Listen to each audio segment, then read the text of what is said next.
I'm Brandon Wimmer, driver of the Team DGRD number 6 410 sprint car. Some of our sponsors are Ty 22, Smith Titanium, and Parker Engines.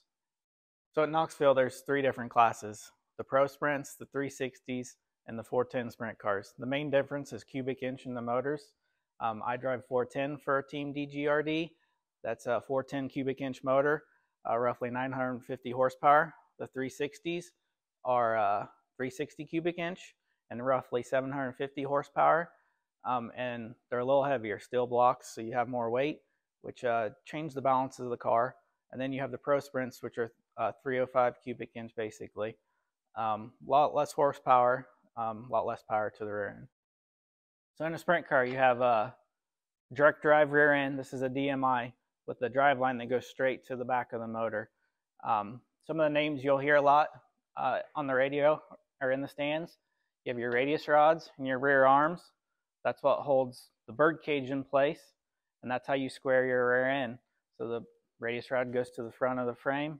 The bird cage comes back to the torsion bars, which you have 2 torsion bars that go across the back that help hold the car up, along with your shock. We have around Penske shocks.